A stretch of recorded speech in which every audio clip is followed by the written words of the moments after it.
homesteaders. This is Jay, and welcome to our Harvest Moon homestead. It's a beautiful day here in Indiana today. Low humidity, nice breeze, cooler temperatures. I should be doing work. Amy's over there putting mulch in her herb beds right now while I sit here. Today I think I'd like to talk a little bit about homesteading. And what is homesteading? To everybody, it's a different thing.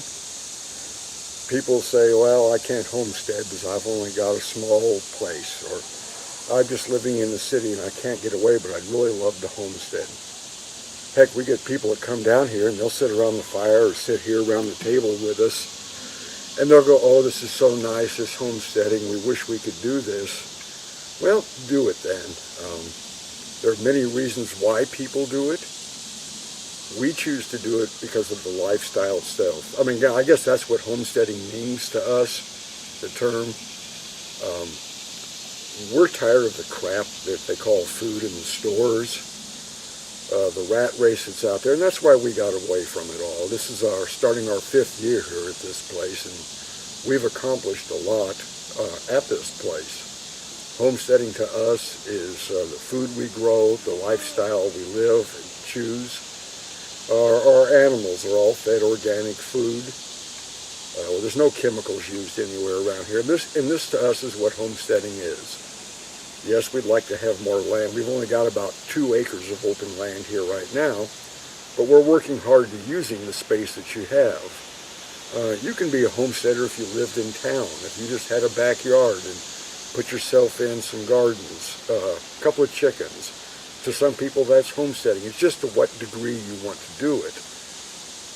If you're a couple, make sure both of you are on board when you want to do this, because that's going to cause you some problems.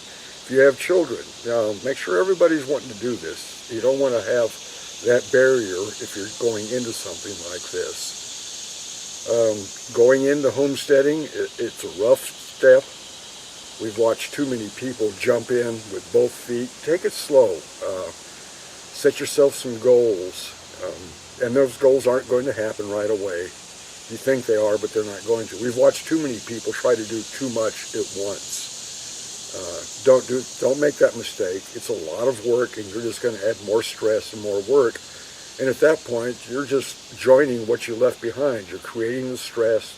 You're joining a different rat race at that point. Do it to where it's enjoyable for you. Get yourself some land. First thing I would highly suggest is put some fruit trees in. It's going to take a few years for those to get up to where they're going to produce fruit. Ours just this year are now producing fruit.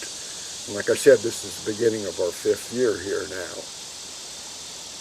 Something else important is tools. You're going to need tools. Part of this homesteading self-sufficiency is not relying on others. It's doing it yourself, learning how to do it yourself. Relying on neighbors, other homesteaders for knowledge, for assistance. Help them. It's hard to describe what the lifestyle is until you jump into it, but it is so worth doing this type of thing. We know where our food comes from. We know what it consists of. Our water doesn't have fluoride in it or chlorine in it. Our animals aren't fed poison. We don't eat poison. We sell some of our foods at farmers market. We know we're selling good foods to the people we service. We're creating a web store on our web page right now to where we're going to be selling our jams, jellies, syrups, different herb products that Amy makes in her outdoor kitchen.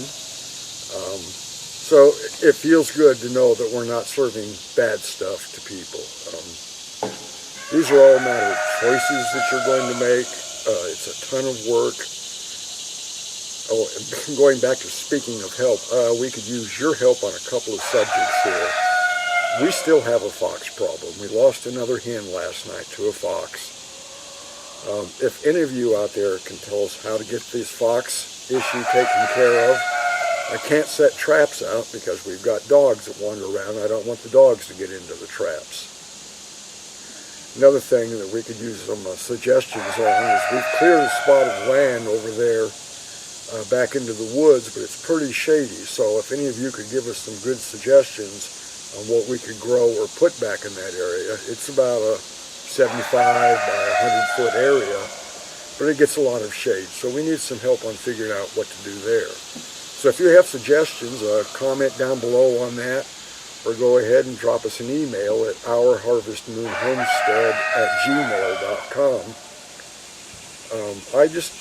I highly recommend finding out what you want to do and jumping in and doing it. It's so rewarding. You're going to learn skills you never thought you could learn. You're going to do things you never thought were capable of doing.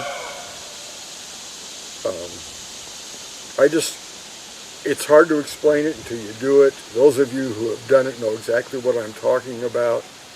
Just get up, make that decision to do it, find your piece of land or the existing piece that you're on, or even your house in town, and start working toward that goal, working toward being self-sufficient, doing without, cutting back on the way you spend money. Oh, I don't have the money to do it. Well, cut back on what you spend your money on, or spend it on things that are necessary. Things we used to spend money on in town, we don't do that anymore. We very rarely go into town if we don't have to, and the money we do have, which we don't have much, we go ahead and use that on buying things for the place. So jump in there, enjoy yourself. Today, get out and enjoy this beautiful day outside. And this is Jay from Our Harvest Moon Homestead saying goodbye. Go ahead and like our page, subscribe to it. Catch us on Facebook and on, I think she's on Twitter, Instagram. She's on Instagram. Stop by our webpage at ourharvestmoonhomestead.com, and we'll talk to you later. Bye.